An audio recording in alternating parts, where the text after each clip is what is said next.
Silakan untuk merapat ke depan bagi yang mau sholat biar mudah tempatnya. Bismillahirrahmanirrahim. Assalamualaikum warahmatullahi wabarakatuh. Alhamdulillahillazi anzala sakinata fi qulubil mu'minin liyazdadu imanan ma'a imanihim. Asyhadu an la ilaha illallah wahdahu la syarikalah wa asyhadu anna Muhammadan abduhu wa rasuluh. Allahumma shalli wa sallim ala sayyidina Muhammad wa ala alihi washabihi ajma'in. Amma ba'd. Bapak dan ibu-ibu jamaah Masjid Al-Kautsar Pertamina yang dirahmati Allah Subhanahu wa taala. Tidak ada satu pertemuan kecuali izin Allah. Hari ini kita kumpul karena sudah diatur oleh Allah untuk berkumpul. Kalau seandainya ada sesuatu yang Allah tidak ridho, pasti tidak akan terjadi perkumpulan. Hari ini kita bersama mencoba untuk apa saja sih yang bisa menggapai tingkat kesolehan seseorang. Karena ada kalanya kita melihat orang itu dari lahiriahnya seperti soleh, padahal kehidupannya berbeda. Soleh menurut Imam Al-Ghazali ada dua. Satu, soleh secara pribadi, ya. Yang kedua, soleh secara sosial. Soleh secara pribadi itu lebih cenderung kepada ibadah-ibadah kita pribadi kepada Allah Subhanahu wa taala.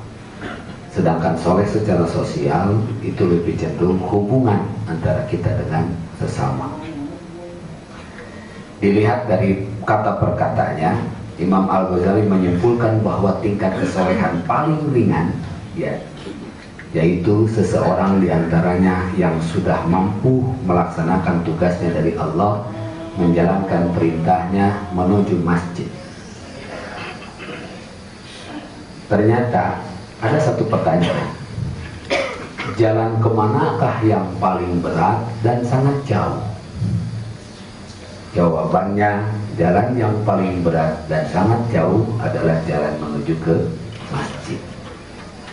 Sudah terlalu banyak pemuda kita yang gagah bisa naik ke puncak Gunung Semeru. Dia pun ke Jepang, ke puncak Gunung Fuji, mungkin ke Irian, ke puncak Jayawijaya. Dia tempuh dengan penuh gigihnya. Tapi begitu diajak ke masjid, pasti ada hambatannya.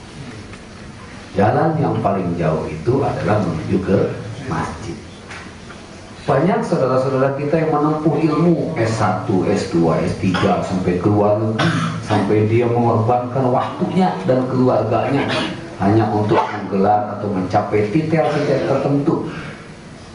Tapi begitu diajak ke masjid, berat. Jalan yang paling jauh dan berat itu ke masjid. Menurut Imam Al-Ghazali, tingkat kesolehan yang paling ringan itu dilihat daripada kebiasaannya dia ke masjid atau tidaknya. Seorang bapak terutama, memang subhanallah ya Pak, saya menyaksikan di sebuah tempat di kampung kami di Bogor, masjidnya mewah, dibangun dengan harga yang miliaran. Salat subuhnya bertiga, berempat. Kadang saya datang ke sana sengaja itu muadzinnya belum datang.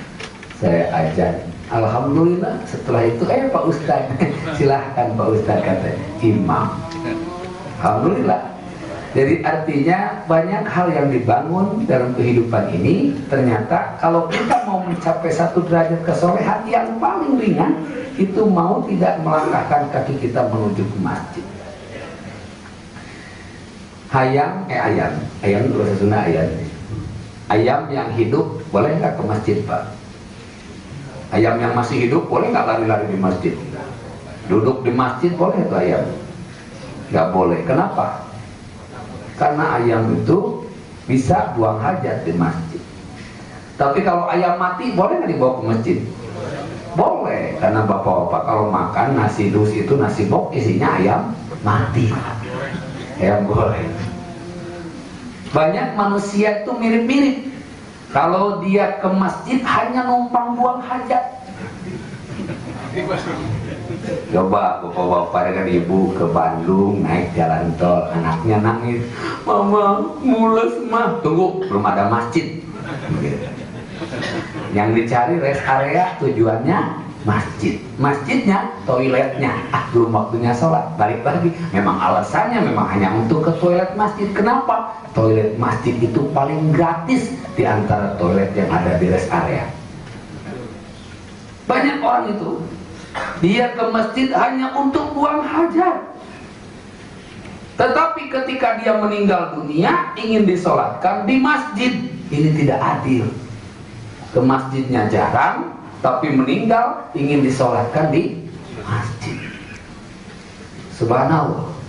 Tingkat kesolehan yang paling ringan, Pak. Tuh.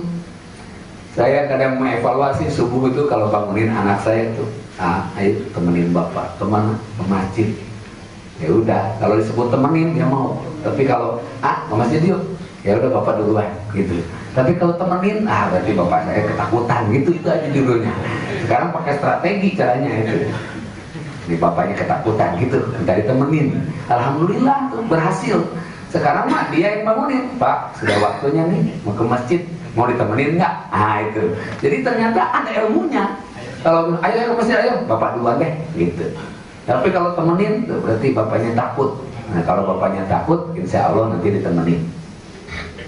Satu, tingkat kesolehan seseorang itu terukur dari bagaimana gerakan hatinya menuju ke masjid. Subhanallah ya. Sederhana memang Pak, tapi banyak pelajaran-pelajaran didapat di masjid. Satu, datang lebih awal ke masjid bisa tahiyatul masjid. Nilai pertama didapatkan, seseorang yang memperbanyak sujud, ibadahnya itu lebih dekat dengan Allah, doanya lebih ijabah. Salah satunya tahiyatul masjid, dia menggunakan 2 kali, 4 kali sujud. Doanya 4 kali saat sujud tahiyatul masjid. Belum lagi seseorang yang paham terhadap kehidupan ini. Bagaimana saya kemarin cerita tukang beca itu ya, tukang beca itu. Bagaimana dia mengingatkan kita bahwa 2 rakaat sholat sebelum subuh itu lebih baik daripada dunia dan seisinya, sebagaimana yang disabdakan Rasulullah SAW. As-sholatul fajri rakaataini khairum minad dunya wa ma fiha. 2 rakaat sholat subuh itu, sholat sebelum subuh maksudnya, sholat fajar, itu lebih baik daripada dunia dan seisinya. Tetapi kenapa banyak yang kalah dengan dunia itu? Pada semuanya bisa memburu 2 rakaat sebelum subuh. Tapi kalau datang awal waktu ke masjid, dapat sholat tahiyatul masjid, dapat sholat 2 rakaat sebelum waktu aja. Waktu sholat atau qobliyah. Nilainya tambah, sujud tambah 4 kali lagi, 8 kali sujud. Tambah sholat-sholat yang lain, atau mungkin doa di masjid lebih berkenan.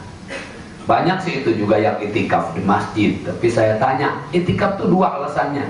Satu, mendekatkan diri dengan Allah. Yang kedua, bertengkar dengan istrinya. Makanya dia itikaf. Tumben Pak udah lebih awal ke masjidnya. Biasa Pak Ustadz lah persoalan rumah tangga gitu. Ada tuh yang nyumput di juru gitu. Bahkan gak pulang-pulang habis isya. Ayo Pak pulang Pak, udah waktunya mau ditutupin, matiin ini lampunya. Gak apa-apa Pak, di sini aja saya lebih nikmat ibadah. Nah ada masalah apa? Ya biasa Pak Ustadz, rumah tangga. Oh begitu ya, nggak apa-apa. Ya kasihan juga sih itu memang. Masjid itu jadi pelarian bagi orang-orang susah. Namun ternyata benar tuh. Saya berkali-kali lihat orang sujud aja berkali-kali sampai nangis. Ternyata hutangnya udah 3 bulan belum kebayar, syukur di masjid. Ada masalah dengan istrinya, sujud di masjid. Bahkan sekarang topeng-topeng kita, topeng-topeng yang digunakan itu seolah-olah kita menunjukkan kesolehan. Orang yang divonis, dihukum di pengadilan yang tidak biasa pakai kerudung, pakai kerudung. Yang tidak pernah pakai kopiah, pas di sidang pakai kopiah. Itu tuh Islam tuh kebagian begitunya terus. Coba Bapak lihatin, orang kena narkoba dikopiahin dulu. Itu subhanallah, orang divonis dikopiahin dulu. Ada perampok ketepak lututnya udah bolong di sidang dikopiahin dulu. Aneh itu kita itu. Ini tingkat kesolehan yang luar biasa itu ya. Jadi kita akan melihat bahwa kesolehan itu tidak bisa dilihat dari topeng. Bagaimana seorang ulama itu yang menyatakan bahwa Ada seorang dosen di sebuah perguruan tinggi, dia mencetak generasi-generasi mahasiswanya yang luar biasa. Kemudian setelah lulus, ya, mereka tuh sukses. Kemudian saat sukses mereka mengeluh bahwa ternyata sekarang mulai sibuk lah, mulai capek dan sebagainya. Suatu ketika datang ke rumah dosen, dosen itu menyiapkan kopi. Dia bawa teko berisi kopi, isinya cangkir beberapa. Ternyata beberapa di antaranya itu cangkir itu berwarna-warni. Ada cangkir yang dari keramik, cangkir yang dari macam-macam, dan ada satu cangkir yang biasa dipakai orang miskin, dari porselen itu ya, dari plastik. Begitu disuruh minum masing-masing, mereka semua mengambil cangkir yang berwarna-warni dan cangkir yang mewah. Kemudian dosen ini mengatakan, kenapa engkau tidak mengambil cangkir ini yang biasa diambil oleh orang miskin? Mereka bingung, kenapa? Karena yang dia lihat itu cangkir, ukirannya segala macam. Kemudian dosen ini mengatakan, selama ini kamu lebih terpesona dengan cangkirnya dibanding dengan kopinya. Padahal kopinya sama aja. Kebanyakan kita bekerja lebih banyak mengeluh dengan pekerjaannya. Padahal yang paling penting, bagaimana sikap kita menghadapi pekerjaan. Mau dipindah tugas, stres, tegang. Oh, saya mau dipindahin ke hulu. Hulu punya Allah. Rezeki juga di hulu dan disiapin. Tapi saya dipindahinnya ke Sorong. Sorong juga milik Allah. Nanti Allah siapin rezekinya di sana. Nah, ada tuh orang Pertamina kadang kalau mau dipindah tegang. Bapak tegang nggak dipindah, Pak? Enggak ya, dan nggak akan dipindahnya juga mungkin ya. Sorong saya, ternyata saya pernah ke Sorong, ke sana, ke Kasim, enak Pak, subhanallah, makannya daging rusa, pulangnya dikasih lobster. Coba kalau Bapak ke sana makan rusa tiap malam, lumayan. Ya, intinya banyak kebutuhan kita yang tidak tahu tingkat kesalehan itu berawal dari masjid. Dua, di masjid itu ada dibutuhkan kebersamaan. Kadangkala maaf, kalau Rasulullah SAW Pak duduk di masjid itu, selesai sholat beliau menengok ke belakang, menghadap ke belakang. Kenapa menghadap ke belakang? Karena beliau melihat jamaahnya. Kemudian beliau sangat tahu si A di sini, si B di sini, si C di sini. Kalau ada salah satu di antara yang tidak datang, Rasul mengabsennya. Baik sahabatku, si Fulan kemana? Ya Rasulullah, dia tidak hadir. Kenapa dia? Dia sakit ya Rasul. Kamu tahu dari mana? Tadi saya nengok ke rumahnya ya Rasul untuk menjemputnya, ternyata dia sedang sakit. Kalau begitu setelah sholat, mari kita berdiri. Berdirilah Rasulullah SAW dengan sahabatnya. Kemudian Rasul mengatakan, siapa di antara kalian yang membawa uang, yang membawa dirham? Kemudian semua orang mengeluarkan dirham itu. Kumpulkanlah dirham itu, jadikan sedekah untuknya. Subhanallah, orang belum ditengok udah sembuh tuh. Kalau begitu giliran, ya besok giliran saya. Ya. Kamu tahu kan, besok sedekah, kamu kumpulin ya. Jadi giliran tiap hari, tiap subuh tuh ada yang sakit, lumayan. Ya ini, padahal memang jadi cadangan aja di tabungan, lumayan. Giliran arisan sakit. Kalau Rasul paham, di mana tempat orang itu makom-makomnya tahu. Kita juga kadang kalau di kampung Pak sering kita lihat ya, ada sejadah di sudut itu ada makom seorang kakek-kakek. Dia nggak mau pindah, di situ sejadahnya udah lusuh. Memang nggak ada yang mau ganggu sejadah itu. Pertama memang menghormati yang tua itu, yang kedua memang coba aja wanginya Pak Payan itu ceritanya, nggak pernah dicuci. Jadi ada tempat Rasul itu selalu setelah sholat itu selalu melihat ke belakang dan mengabsen pasukannya, jamaahnya. Ini juga repot, kalau ini diabsen repot juga ini. Wah banyak juga nih. Pak Ustadz Dadang mengabsen satu-satu, dipelototin wajahnya. Saya juga nggak hafal yang depan ini siapa aja, sekarang yang belakang. Kebanyakan tuh kalau saya hafal satu-satu ya, luar biasa. Udah gitu kita kumpulin uang satu orang 100.000, kaya tuh dia sendirian, luar biasa ya. Tapi itulah Rasulullah, bagaimana membangun kebersamaan tuh mengawalinya di masjid. Bagaimana dibangun Masjid Quba waktu itu. Masjid Quba di sana mengatur strategi perang, mengatur semua siasat, mengatur strategi, semua itu di situ. Bahkan ada orang sekarang kalau di masjid dipakai musyawarah. Memang sunahnya. Dulu juga dilakukan Rasulullah SAW melakukan musyawarah itu di masjid. Tingkat kesolehan pertama orang di masjid. Yang kedua, tingkat kesolehan itu adalah berawal dengan yang kedua, kita lihat kesolehannya tentang soleh sosial. Ibu dan bapak sekalian, salah satu kesolehan sosial yang terpengaruh dalam kehidupan adalah model-modelnya karena yang pertama hubu dunia. Biasanya tingkat kesolehan sosial dan soleh pribadi ini terganggu karena hubbu dunia. Apa saja yang membuat kita menjadi hubbu dunia? Ciri-ciri seseorang yang hubbu dunia. Maaf, jangan salah arti. Hubbu dunia itu bukan berarti punya segala mewah, bukan. Oh, itu mau dia mah hubbu dunia, mobilnya baru, mewah, rumahnya mewah. Bukan berarti itu. Hubbu dunia itu tidak termasuk diantaranya memiliki rumah mewah, mobil mewah. Tapi ada ciri-ciri hubbu dunia menurut Imam Al-Ghazali. Yang pertama, Anda tidak siap-siap ketika saat sholat akan tiba. Ini hubbu dunia. Meskipun saudara punya apapun, tapi kalau punya saudara mempersiapkan diri menuju Allah, siap sholat dalam setiap keadaan, insya Allah itu tidak termasuk hubbu dunia.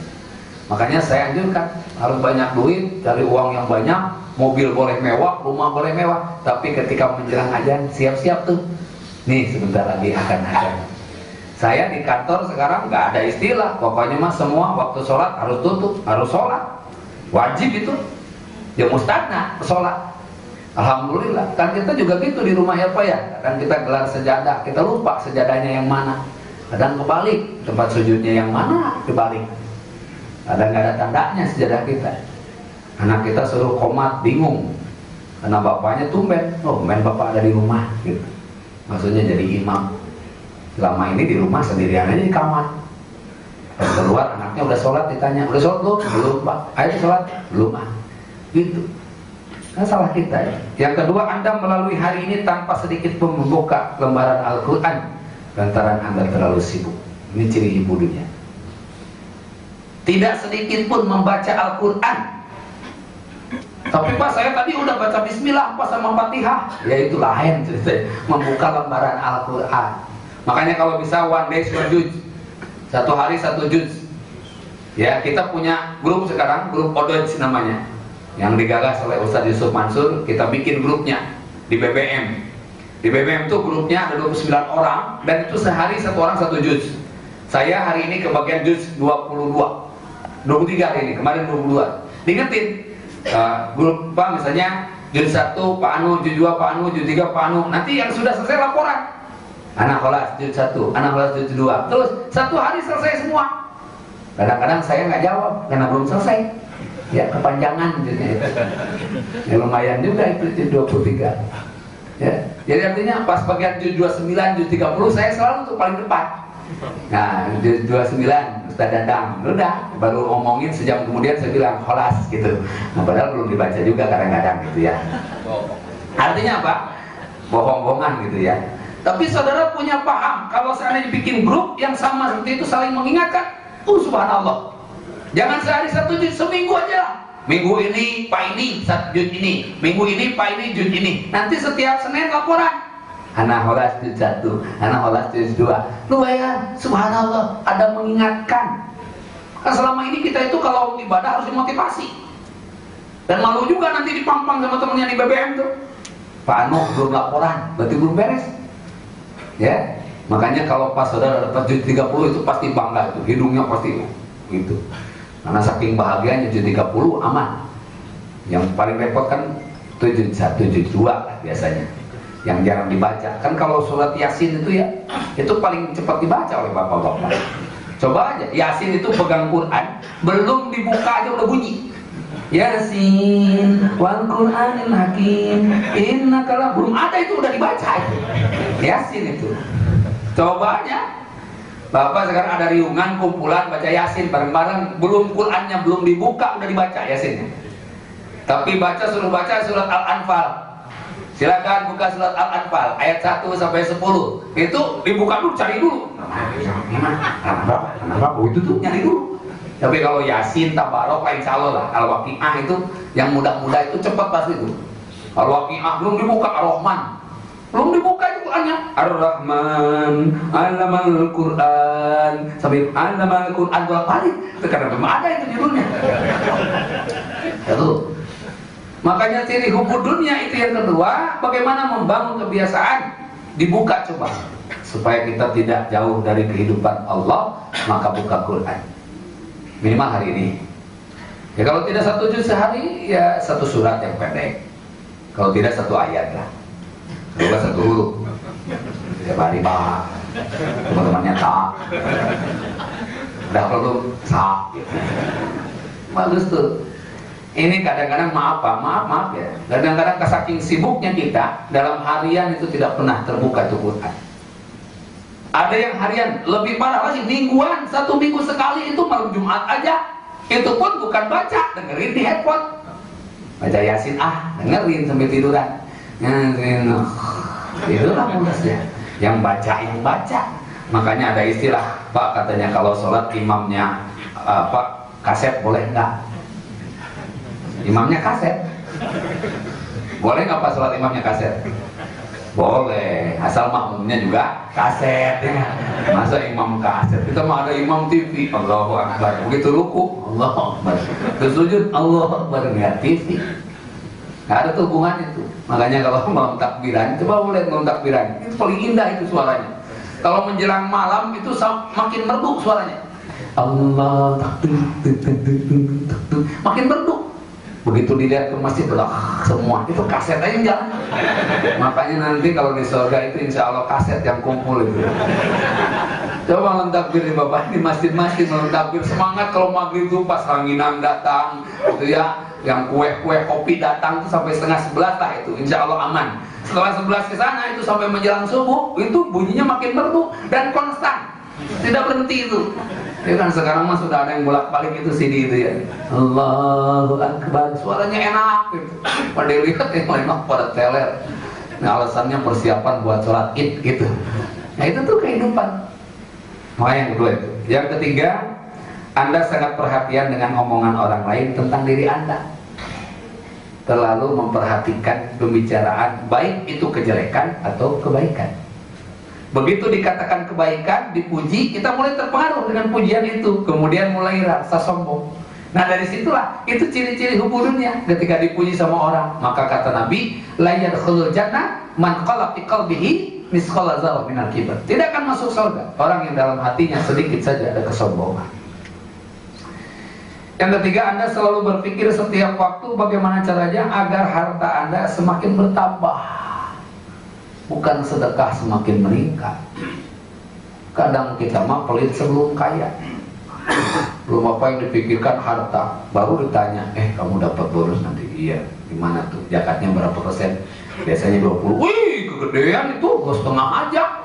20 itu kan berikat barang temuan. Oh tidak, 2,5 itu ada keterangannya. Yang mana? Pokoknya 2,5 lah.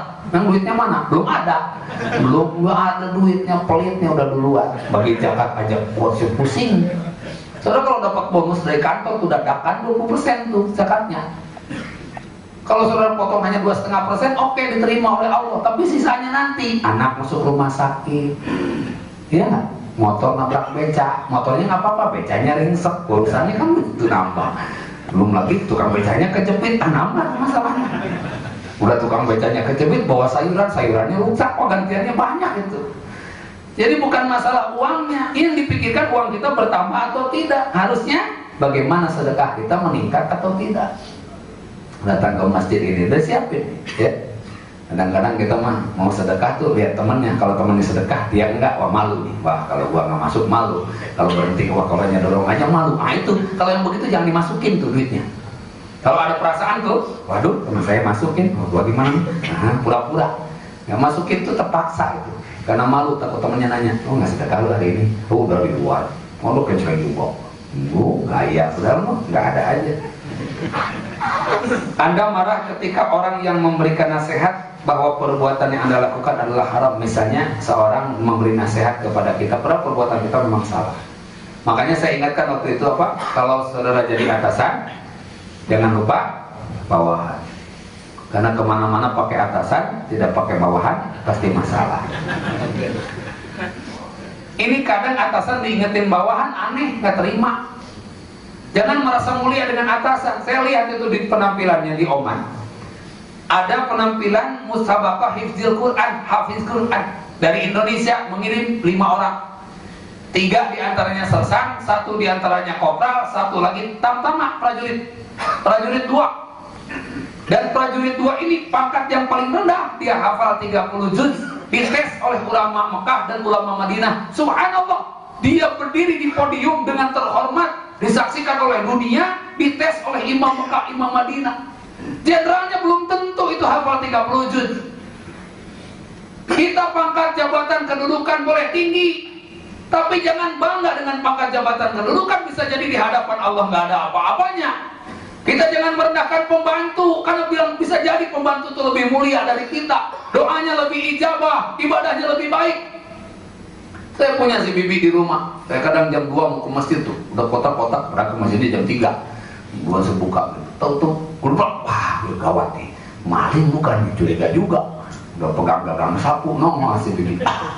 Lagi sholat si bibi. Kitanya sholatnya kapan? Kadang-kadang tahajud kita 2 rakaat, tambah 3 witir, cukup katanya. Si bibi dari jam 2 sholatnya, karena jam 3 di jam 4 sudah kerja. Subhanallah. Makanya jangan pernah merendahkan orang yang lebih lemah dari kita, kan kita lagi diputar waktunya. Kalau kita marah sama pembantu saat itu, semena-mena sama pembantu, bagaimana kalau Allah tukar pembantu jadi kita jadi pembantu? Itu judulnya. Makanya saya lihat begitu seorang tamtama prajurit 2 hafal 30 juz. Aduh, subhanallah. Saya saksikan waktu kemarin sedang di Mekah itu. Masya Allah. Teman-teman kita di sana langsung terharu, ya Allah, ada di Indonesia yang begitu ya. Tamtama pangkatnya, tapi di hadapan Allah bisa lebih mulia. Ini siapa yang hafal Quran di sini? Ada ya? Nah, insya Allah ya. Yang tiap hari hatam ada? Ada, baca aja Al-Ikhlas 3 kali. Kan kata Nabi, barang siapa yang membaca surat Al-Ikhlas 1 kali sama dengan menghatamkan sepertiga Al-Quran. Maka 3 kali aja Al-Ikhlas, insya Allah hatam 3/3 Al-Quran. Ya, jadi ini pemahaman bersama. Kemudian selanjutnya, ciri hubbu dunia yang mempengaruhi kesolehan. Anda terus-menerus menunda untuk berbuat baik. Aku akan mengerjakannya besok, nanti, dan seterusnya. Perbuatan baik ditunda terus. Makanya disebut stres itu bukan kebanyakan masalah, tapi banyak menunda masalah. Hari ini saudara punya kerjaan 5, nanti 1 aja dulu. Besok datang lagi 5, jadi 9 sisanya, 5 tambah 4. Besok kerjain 1, tinggal 8. Besoknya datang lagi 5, tambah 5 tambah 4, 12. Subhanallah, makin hari makin menumpuk, akhirnya tidak terselesaikan. Itulah ujung-ujungnya stres. Masalah makin bertambah, ilmu tidak bertambah. Ngaji aja susah, banyak istilah. Kalau saudara ngaji pasti tidur. Makanya kalau orang yang susah tidur, bawa ngaji. Insya Allah itu tidur semua. Dari ustadz yang melotot-pelotot kayak ini, insya Allah yang tidurnya kurang. Kan begitu katanya, wah ini insomnia, ini susah tidur, bawa ke masjid suruh pengajian, insya Allah. Tapi sholat Jumat di Masjidil Haram, saya lihat kemarin, orang Islam manggut-manggut, saking pahamnya. Bener itu, sampai ada sampai ke tanah, ke lantai itu manggut. Saya tanya, Pak isinya apa? Tahu komat aja kan. Oh iya, saya pikirin manggut ngerti, padahal memang begitu. Sholat Jumat banyak yang manggut-manggut. Emang tidur, makanya kalau ustadznya nggak keras-keras suaranya, kurang aman itu, pasti aja mimpi yang ada. Anda selalu mengikuti perkembangan gadget terbaru dan selalu berusaha memilikinya, sedangkan Anda lupa bagaimana perkembangan agama Anda yang terbaru. Tuh, agama kita sedang dikocak-kacek sekarang. Kemarin di Prancis ya, ada penembakan. Saya pikir sih beberapa keterangan yang luar biasa itu, bagaimana surat Al-Anfal mengatakan bahwa surat Al-An'am, orang-orang yang menjolimi Nabi dan Allah dan Nabinya itu pasti dia akan terkena azab Allah di dunia aja. Allah tidak mengazabnya langsung, lewat tangan manusia. Makanya nggak usah khawatir dengan semua itu. Itu terorisme biasa aja. 2.500 umat Islam dibunuh nggak ada masalah. Begitu dunia itu begitu. Makanya kita tidak tahu perkembangan itu, nggak aja. Tapi begitu ada handphone terbaru, smartphone, memburu sampai penuh itu. Aneh itu. Begitu ada pameran Quran, nggak ada yang datang. Quran dipamerkan sekarang. Saking nggak ada yang peminat, dipamerkan ke Quran. Pameran Quran di Istiqlal. Waktu saya lihat itu, alhamdulillah pameran. Beli saya itu 1 yang ada. A'udzubillah. Kita yang mijit laki, keluar perempuan. Saya beli buat anak saya yang perempuan. Makanya saya usulkan kepada pembuatnya, saya bilang itu bikinlah yang laki itu suaranya. Iya Pak, siapa katanya gitu. Saya yang mijit keluar, ibu. Aneh gitu. Udah modern sekarang. Anda sangat tertarik dengan kehidupan para selebriti, ingin terkenal, ingin dipuji, dihormati. Ya, itulah salah satu hubungannya. Kemudian Anda sangat kagum dengan gaya hidup orang-orang kaya dan lupa terhadap kehidupan orang lemah yang mengingatkan Anda kepada Allah. Kagum terus itu, wow, lihat orang, wow, ayo aja mikirin kendaraan orang, capek ujungnya. Motor punya tahun 70, mikirin yang 2012. Dari pikirin juga tetap aja motor orang. Motor kita kapan jadi bagusnya? Tiap motor lihat motor Asapodin jadi petot motor kita. Makin dibanding-banding. Capek itu, kagum dengan kepinginan orang lain. Anda ingin selalu menjadi pusat perhatian. Misalnya, kalau menjadi pusat perhatian, ya maaf, itu ada hubungannya. Kayak Ustadz begini, aduh kalau kurang-kurangnya ikhlas Pak jadi Ustadz.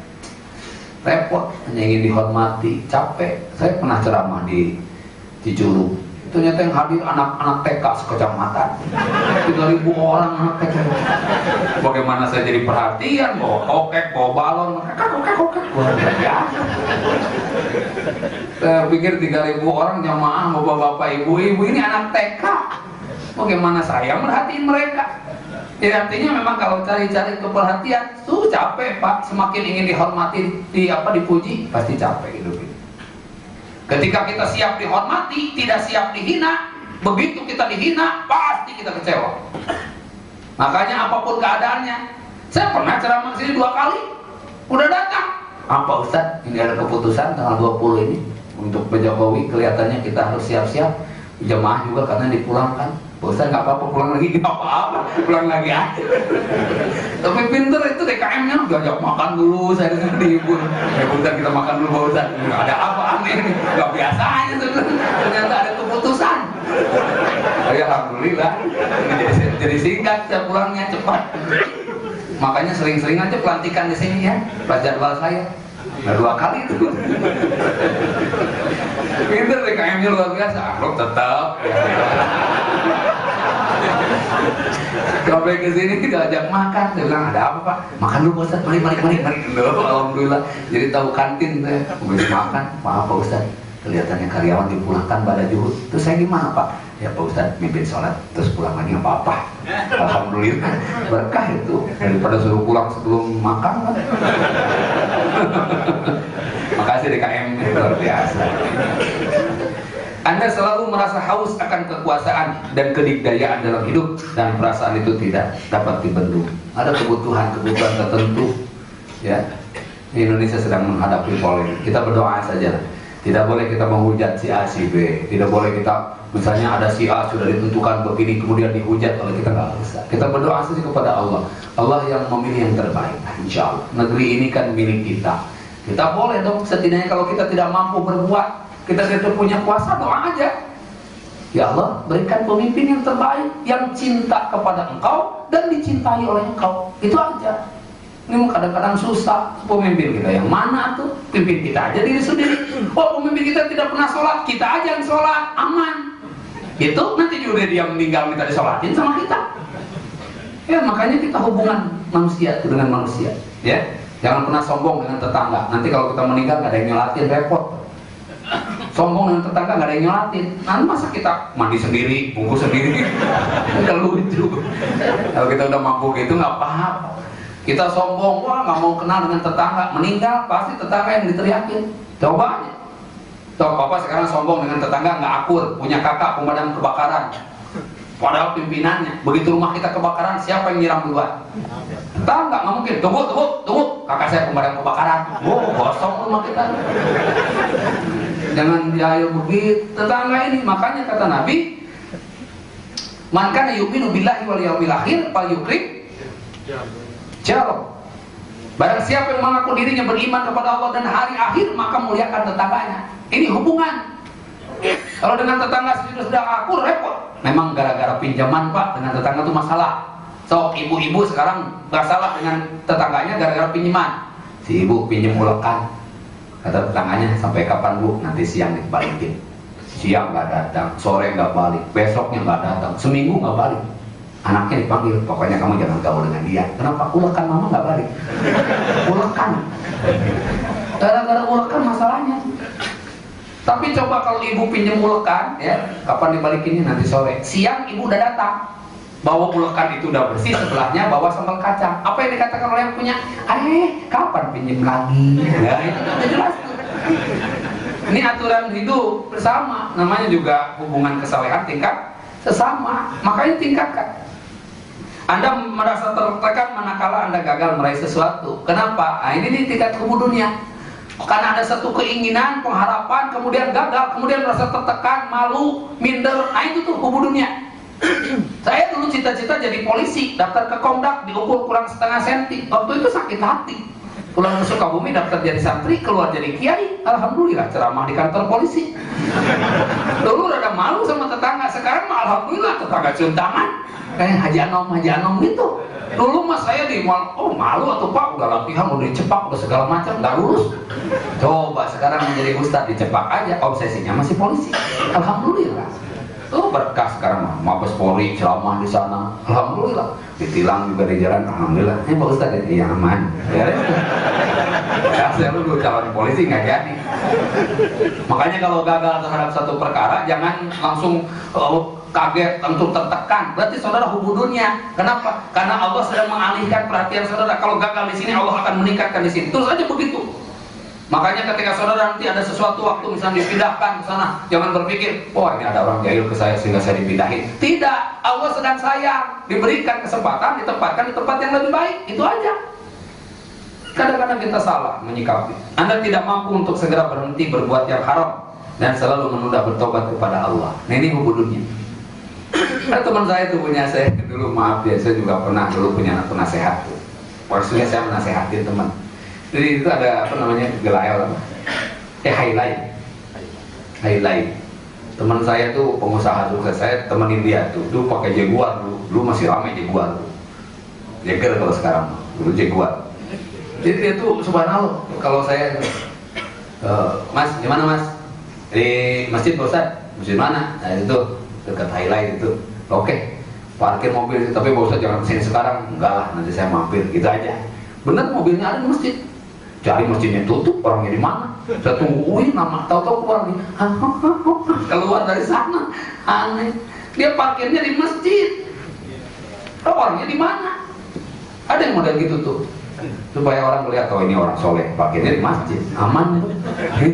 Padahal dunia lain, ayah wae. Jadi sekarang udah sore insya Allah ya.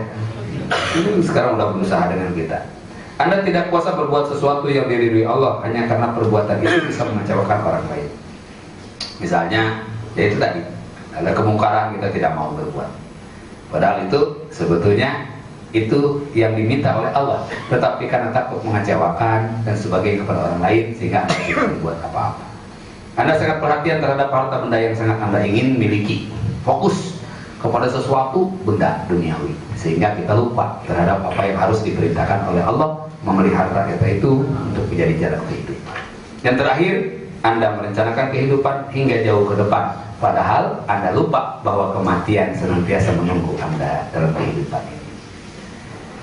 Demikian Bapak dan Ibu adik sekalian, tentu tingkat kesolehan seseorang itu berbeda-beda. Jadi jangan pernah melihat topeng, oh Ustadz pakai peci pasti soleh. Belum tentu, bisa jadi Ustadz itu dosanya lebih banyak.